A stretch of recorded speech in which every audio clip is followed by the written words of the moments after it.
I'm Suzanne Barksdale Rice. I'm the president of Historic Lexington Foundation. It is my pleasure tonight to introduce David Cox.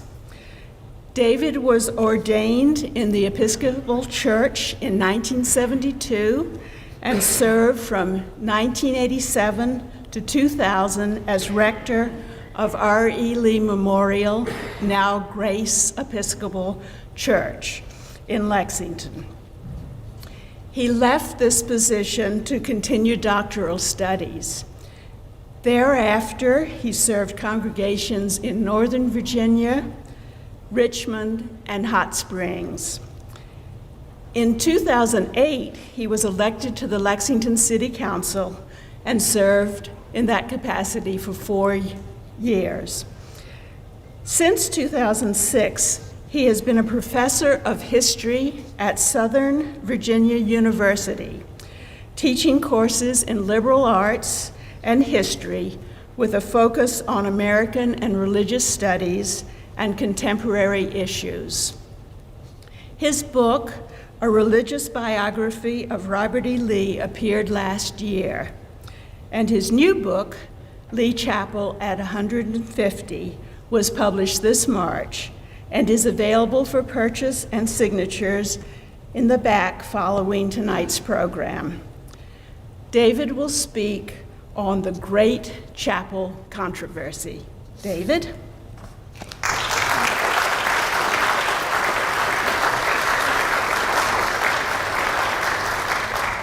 Thank you, Suzanne. Thank you all for coming. I greatly appreciate this opportunity, and I'm glad to be here.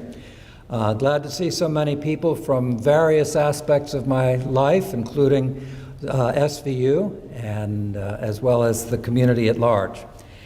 My thanks especially to Don Hasfurther and Beverly Tucker, as well as Suzanne, for this very kind invitation. This is the first time that I'll be having spoken publicly about this new book, so I welcome the opportunity and could not choose a more appropriate place and maybe a more timely moment. Well, I don't know. The book itself grew out, in a sense, of my religious biography, because when I was doing that, I came to realize that nobody had written anything on the origins of the chapel. Not even Ollinger Crenshaw, in his history of the university, he doesn't even mention it. It's as though it sprang full-blown from the brow of Robert E. Lee. And so I went to see Lucy Wilkins, and we agreed that maybe something would be appropriate. And we aimed for the sesquicentennial to get it out. That turned out to be quite a challenge. And there's a lot of people who worked very hard to make this happen. And because this is the first time I can really address this publicly, I'd like to thank an awful lot of people. This is not an official book of Washington and Lee University, but it would not have been able to be done without the full cooperation of the school. President Dudley, some of you might have heard that he had some very kind remarks at the graduation last week. He also gave you such a summary. You don't just read his I shouldn't say this in Byron's presence. You can get a good summary from what he said. But he did read it, but he wanted to make sure that this would not be officially sanctioned by the university, which would allow me the opportunity, of course, to say what I think. Dennis Cross gave a very good reading, as did Julie Campbell. Pat Hobbs was extremely helpful, particularly on the more recent history. Taylor Sanders and particularly Holt Merchant gave careful readings to the book. Special collections, I lived over there for years, and I'm so grateful to Tom Camden, Seth Goodhart, Lisa McCowan, and particularly Byron Fadley, whose name is going to pop up more than once. At Lee Chapel, I've already mentioned Lucy, who could not be with us tonight, and Cassie Ivy, who can be, and Byron, who wears a number of hats, but he is particularly, he's going to be selling the books afterwards, but over Special Collections, he was the one that was really responsible for all of the illustrations, and I'm so pleased and very grateful. Mariner Media did incredible work in getting this out. They did about a year's worth of work in 4 to 6 weeks. And Andy Wolf is here, Lisa Tracy, who read the book as well, and in some cases saved me from some serious errors. Emily Davis, Judy Rogers, and Karen Porter Bowen did really yeoman's work in getting this out, and I am very, very grateful.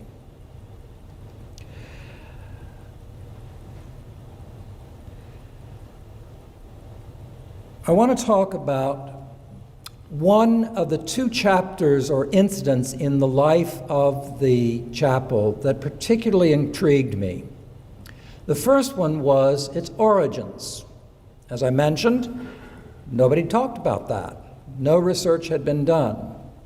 And I was very interested in what inspired President Lee to create the chapel and why and how he did so. And that's going to be my topic when I speak in October on the Remembering Lee program at the time, I think it's October the 8th. Tonight I want to talk about a different incident in the life of the chapel. If the one has to do with the creation of it, the other had to do with its very near destruction of the chapel as we know it. And this, in fact, was researched. 3 people had written about it with great insight, and all 3 happened to be very good friends.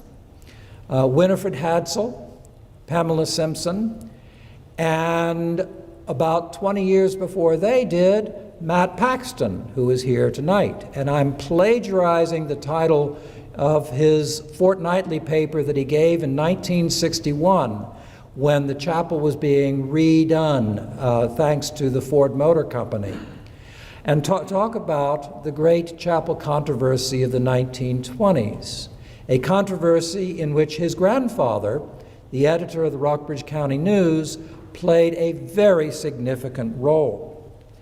Now, I understand why they wrote about it, because I found it so fascinating that my 1 chapter turned into 3.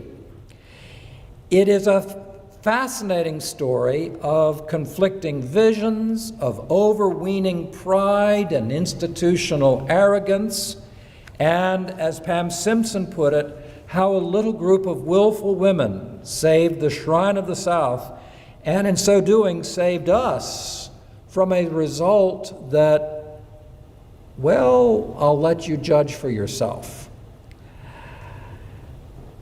It begins with the presidency of Henry Louis Smith. The English critic Cyril Connolly once wrote, "Whom the gods would destroy, they first call promising." Well, among college presidents, Henry Louis Smith was promising. At a young age, he became president of Davidson, and then a dozen years later came to Washington and Lee. It was right around the time of World War I. He had big ambitions for himself and particularly for the school. And after the war, he really went at it in a big way. Students were flocking to W&L as they had actually after the Civil War when Lee was here. And both presidents faced the challenges of growing pains. As enrollment exceeded 700 and kept on rising, Smith had no space where the entire student body could meet. That was one of Lee's objectives in creating this space. Now, But by 1919 or so, this was too small to house the growing student body, much less the faculty as well. And besides, it was decrepit. It had been neglected for decade after decade after decade. It could have been ignited by one of the visitors smoking their cigarettes. Can you imagine? Or maybe exploding from the antiquated heating system. It was a fire trap, in other words. Old Lexingtonians called it a sorry old building. And those visitors, whether or not with cigarettes, were increasing in number. This was a time when the Americans were rediscovering their past. And not only that, they were enabled by people like Henry Ford to go traveling to see the sights of their past. This was a particularly and increasingly popular one. So the university, on the other hand, was ill-equipped to welcome them. The chapel was staffed by volunteer students and cadets who had the habit of going away for the summer when they were sometimes most needed. So what were they to do? So that was a problem. So by 1919, Smith was developing a number of plans, and one of them was to see about getting regular staffing here at the chapel. And he looked, not illogically, to the Virginia division of the United Daughters of the Confederacy. He persuaded them to provide for what they called a custodian, who would oversee the well-being of the chapel in general and make sure that visitors were welcomed and educated and had a good experience here. But that also meant that an outside organization had an interest in the chapel's well-being, and that would come back to haunt him. But Smith had still grander visions. He wanted a cohesive student body, but he also wanted a cohesive campus in design. And nothing said college campus in those days like red brick and white columns. Now, Washington and Lee did have those red bricks and white columns, but the chapel rather contrasted with it. Here we have a picture on the left of the chapel in about 1910 or so. You can see the ivy has begun to take over. Already it was being seen as a special place. The postcard there, which is of the same vintage, calls it no less than the Westminster Abbey of the Confederacy. Well, there were a lot of people who thought that it should be used for sacred purposes only, like religious services, those have pretty much died off, and academic affairs. As you can see, it wasn't always, much to the disgust of Mary Custis Lee, Lee's daughter. So there too were some issues that Smith had to deal with. So in terms of the exterior, though, the chapel hardly resembled the white columns and red brick of the colonnade. Now, on the left you see Dartmouth, which was being rebuilt at the time by architects who were very into neo-colonial architecture, and so that was the way a college should look. Well, Washington and Lee had a certain advantage on that because we already had a lot of red bricks and white columns. Of course, not the chapel.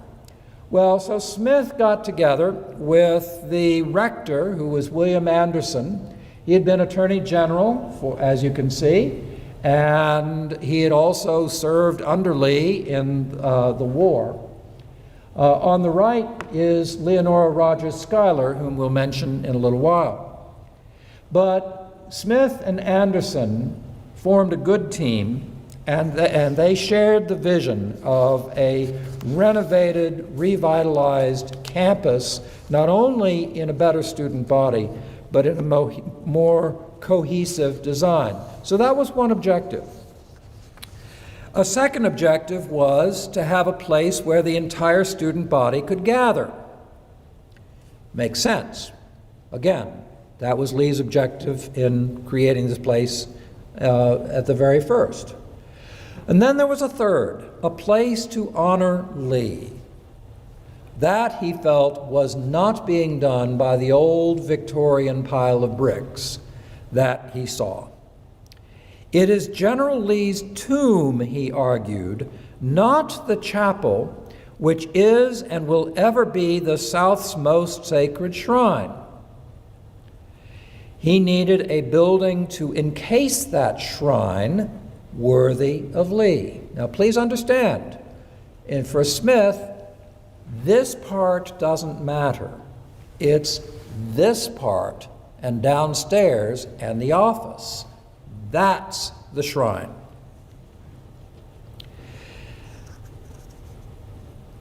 Well, he knew that in order to pull off this vision, which he did not share with many people, he would need help. And the UDC was there for him. They agreed in 1919 to provide for a custodian. This was the Virginia Division.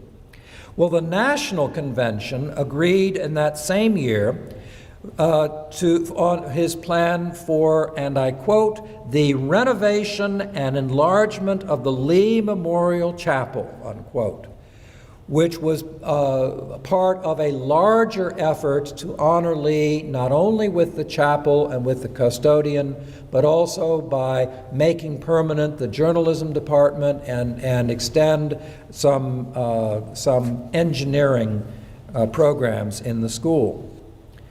Well, now, the renovation and enlargement of the Lee Memorial Chapel, what does that mean? Well, enter Benjamin Cortlandt Flournoy, class of '97, who was the university architect. He had created the post office in Lee and Nelson in 1912. He was the architect of Doremus Gymnasium. He told Smith that to provide a worthy setting for the Lee statue and an auditorium adequate to the needs of the university, an almost complete demolition of the present structure will be necessary, in which only the shrine, as Smith defined it, namely up here, is retained. So he set to work and he created what he called a building of the Pantheon type with a circular auditorium 82 feet in diameter. I hope you can see it here. See the dome here? And notice, guess what this is made of? Red brick, white columns. And here's the interior. And notice that this auditorium, every seat gives a good view of the Lee statue, right here. So that was his idea. And it would seat 1,000 people. Well, one scheme followed another. This one apparently didn't last too long. Whoops. The first thing he did was he didn't square the circle, he made it into an octagon, but again, you've got the same principle of this auditorium where everyone can see Lee's statue. Well, then he put a great big tower on it like this, and here's an interior shot, and this is the next iteration after this, and you can see then he starts putting on some wings, but notice at this point, if you're sitting over here, not everybody can see the Lee statue, so he's beginning to compromise. But this is what he imagined the front would look like. How do you like that?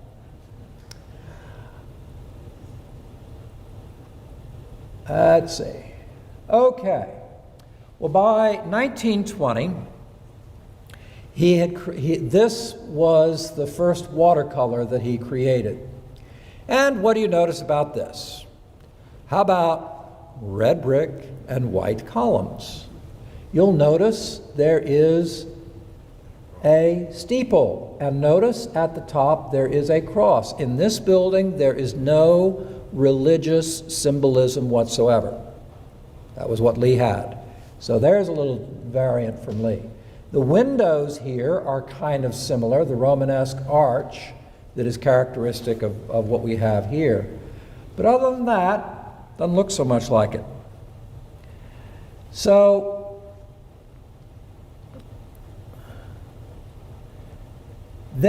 now all this time, the word had been kept pretty quiet about what Smith had in mind. But gradually, there were rumors that began to circulate that maybe he had something more in mind. But these really didn't come out until after the UDC met in 1921. And Smith and Anderson went to St. Louis and explained to the UDC a little bit more of what his plan was going to be. He dropped the word renovation and stressed the word enlargement.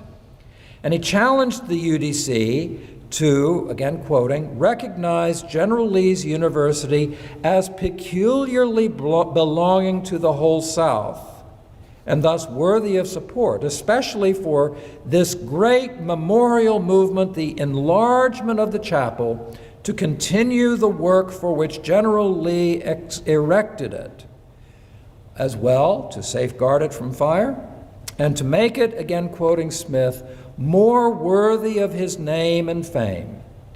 He promised it would change as little as possible, with the office and mausoleum untouched. The UDC approved this overwhelmingly, and no one was more on board than the President General Lenora Schofield. Well, after that November meeting, word about what he had in mind, rumors of this kind of design, began to spread through Lexington. If you don't know, Lexington is a small town.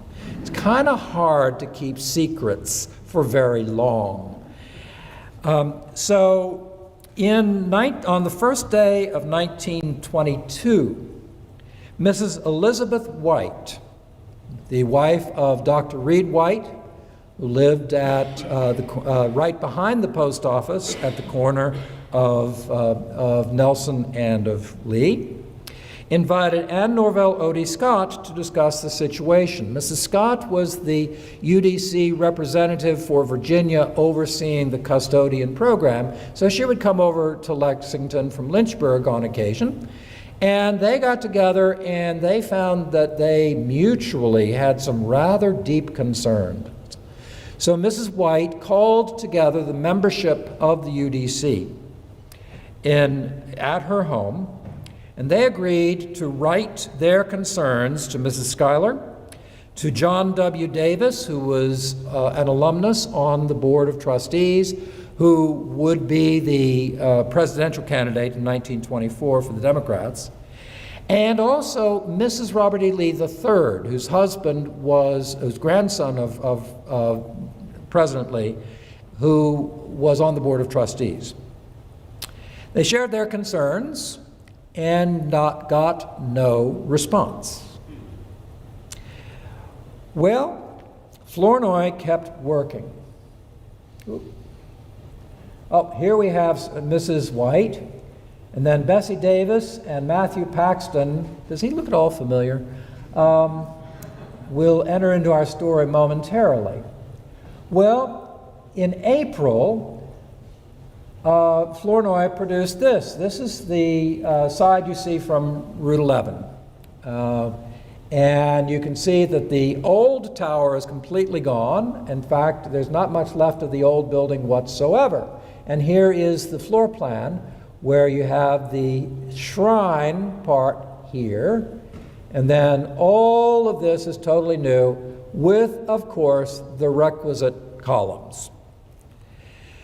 Enter now Matthew Paxton. On the 29th of June in 1922, Matthew Paxton, class of 79, declared, "The Rockbridge County News has felt deep resentment at the proposed demolition of Lee Memorial Chapel, for that is what is meant." And with that declaration, the floodgates opened. He immediately got an outpouring of letters from all over the place supporting him in his concern. The ladies of the UDC in the Mary Custis Lee chapter here in Lexington met at the home of Mrs. Cleveland Davis, whose picture you just saw. She lives in Suzanne Reed's house on Jackson Avenue. And basically, they mutinied. They started a letter-writing campaign. They drafted resolutions to present to the Virginia meeting of the UDC in October. And Smith and Matt Paxton kept on writing. Smith counterattacked. President Smith minimized Lee's role, but stressed his purpose that he saw being met by this. He argued that it held the unanimous approval of faculty and, he thought, trustees, and nobody had objected, he said. Well, Editor Paxton retorted point by point as meanwhile the letters kept pouring in from all over. In October, Smith and Anderson went to Fredericksburg to present their case to a very hostile but polite UDC meeting, Virginia meeting, and they made their case. The next day, Mrs. Davis stood up and proposed their resolutions from the Lexington chapter, which were overwhelmingly approved, fighting this plan. These resolutions were to be taken to the national UDC meeting in Birmingham in November. That came. Anderson and Smith went down there. They made their case, and they won. Mrs. Schuyler made sure of it. The UDC reaffirmed their support, much to the tears of the Virginia delegation. That was late 1922. But Smith began to realize that his victory might have been a bit Pyrrhic. He conceded that many of General Lee's most devoted admirers, especially in Virginia, had learned through long years to revere the Lee Chapel as a sacred memento. And so, the trustees on March 26, 1923, announced, "The building will remain unaltered. This definite and final decision ends a controversy affecting the whole Southland, except for one minor little detail." Look at that. Is the chapel, in your opinion, unaltered? How many of you think it is? How many of you would tend to disagree? Yeah, there are more hands for that, I noticed. Well, that was the reaction that it got. You cannot call something unaltered and then put another auditorium on the other side of it, but that was the plan. On this side would be an auditorium that would open up into the Lee statue chamber while keeping this. But also, notice over here, what do we have? Got to have those columns. And gone is what Smith called that ugly old tower. Not exactly unaltered, but that was what he pushed.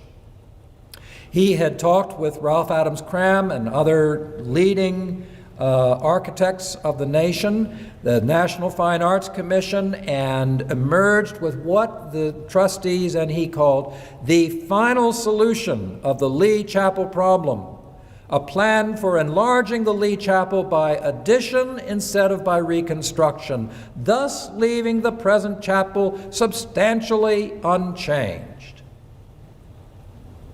Oh, I'll get it right. Now, here's, by the way, here's an overall plan, you see. And notice this little thing, too. Anybody ever see the Lee Monument in Richmond? Imagine that down at the corner of Lee and Jefferson and Main, of Main Street and Jefferson, right at the intersection. But that's what they had in mind. Well, by April, Flournoy had produced this beauty. And in July, he had modified it, thanks to the advice of others, and to this. Here, this part here is the front of the chapel, the original chapel. Notice, a porch with columns. And then this is this addition. And it's hard to see, but here and here are statues that would be sentries, I suppose in Confederate uniform, guarding these entrances to the chapel. Well, this is what the New York Times pictured on October 14 with a story with big headline, "South's long dream of memorial to Lee nears realization." Smith, it is quoted in the article, declared, "We should all rejoice together that a problem so perplexing and on which there was honest difference of opinion should be so successfully solved." To which we might say, yeah, right. The response was immediate and predictable. Lee Chapel, add to it nothing more. That became the cry. Marietta Menegrode Andrews, who was a leading artist, head of the Monticello Association, declared, add a separate auditorium. Don't mess up with the chapel. There was a letter-writing campaign led by Dr. and Mrs. Morris Moore of Lynchburg, and they wrote alumni, newspapers, politicians, celebrities like H.L. Mencken or a guy named John Drinkwater, whom I'll mention in a second, anybody they could think of, just letters left and right. Just the two of them circulating this throughout the country, particularly the East and the South. John Drinkwater was an English playwright who had just put on a play about Lee in New York. He wrote, "A building like the Lee Chapel has really become the property of the American race. And whatever you or I or anyone might think of the fitness of the building or otherwise, it really ought to be beyond our powers to touch it." As Christmas 1923 approached, one newspaper after another editorialized, all of them against it. And the alumni, well, they were voting in various ways with their letters and in the other ways that alumni may express their opinions. So, at its meeting on Lee's birthday, January 19, 1924, Smith and Anderson bowed to the inevitable. Davis drew up articles of surrender. In the opinion of the board, it is inexpedient to proceed with the plans heretofore proposed and discussed in relation to the Lee Chapel. Smith and Anderson walked out of the meeting room, arm in arm, in defeat. There is a postscript, however. Remember, I mentioned the idea of a separate auditorium that would house the student body. Well, Mr. Flournoy had some ideas, and there it is. Look a little familiar? That was his idea of a memorial auditorium that would go somewhere down here. This is what it would look on the inside. Notice we have a life-size person here and a statue here. I wonder who it was that he had in mind. I don't know about you, but I'm kind of glad they didn't get past that one. So that idea never gained any traction whatsoever. I do know that the university has raised the possibility of a separate auditorium that would in fact seat the entire university community. And I guess we could say that, there are some plans available. But personally, I'm not sure that we ought to follow those. Well, what can we say of all of this? I think one is that if you're going to make a big change, full transparency can often be helpful. That was not one of President Smith's gifts. You could also say, in a sense, that David slew Goliath, or maybe it's Davidia slew Goliath, that little group of willful women assisted by what Smith called an ultra-conservative male editor. Notice this is right around the same time that the 19th Amendment had taken effect and women had voted for the first time in the 1920 election. These were not, however, progressive women by any stretch of the imagination, but they were also not seen as powerful. Smith had ignored them completely. Mrs. Schuyler had ignored them and dismissed them completely. When she came to town to visit Smith, she never saw the women of the local chapter. But they were the ones who got the ball rolling that kept Lee Chapel as we know it in place. Why did Smith ignore them? It's unclear. Maybe it was a case of arrogance or of male chauvinism. Maybe he took them for granted. Maybe he made the mistake of appealing to the high and mighty, the people on the national UDC level, for example, while ignoring those in his own neighborhood, but they were the ones who demonstrated the power that a small, determined group can have. Notice also the emotional power that a building can have. As Suzanne mentioned, I've spent a lot of my life in the church, and any pastor soon knows that any changes to the church need to be approached with great delicacy. We were talking beforehand about the cushions in the pews that you now enjoy.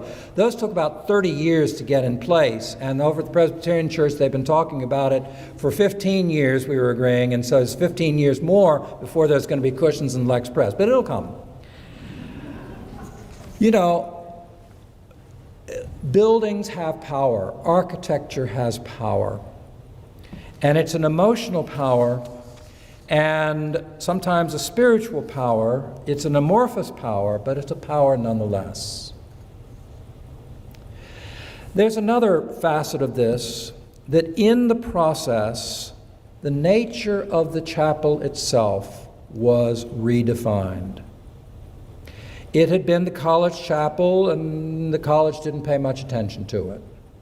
There were some events, but not a lot.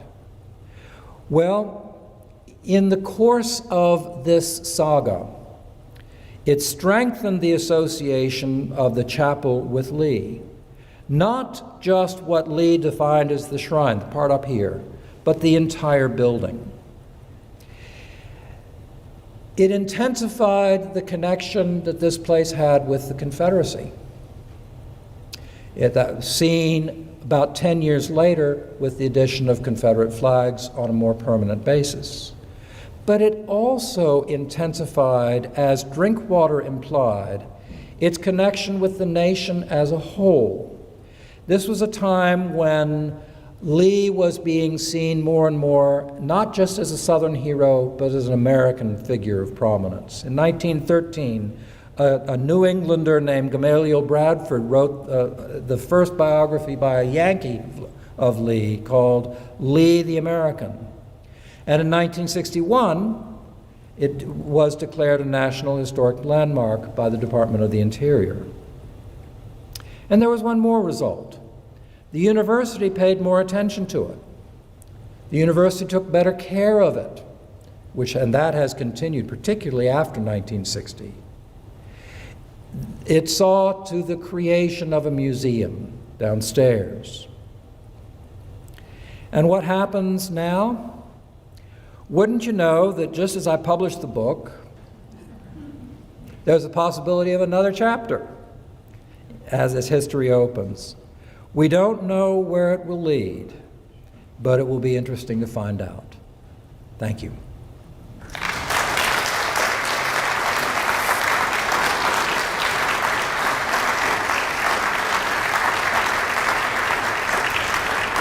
We have some time for some questions, and Cassie has a microphone so that we can all hear you. If you have a question, if you'll just raise your hand and I'll get to you as quick as possible.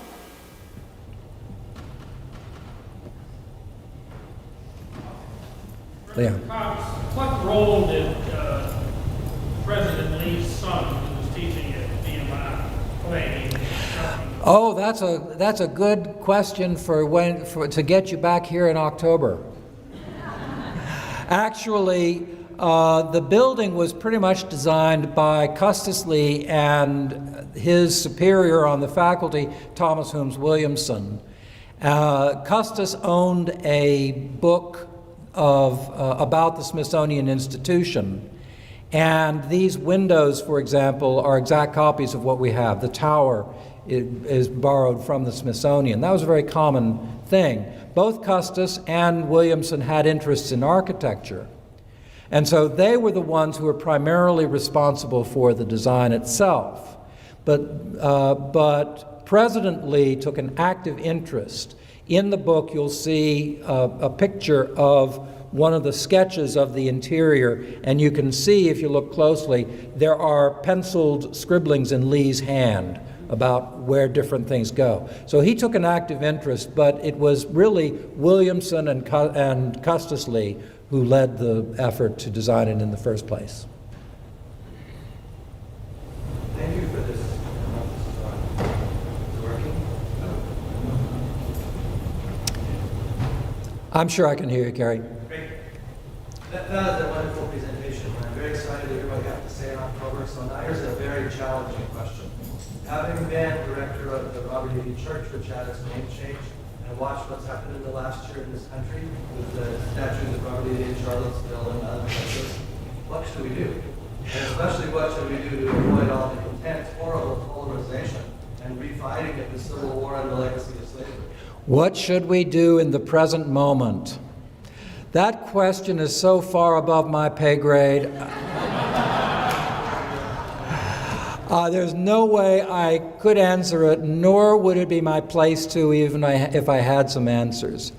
I do think, as an historian, I will put in a plug for taking a good look at history, because I think it's important to get our history straight, to try, to shun the easy answers and the stereotypes, and to try to get our facts right, and to learn what we can.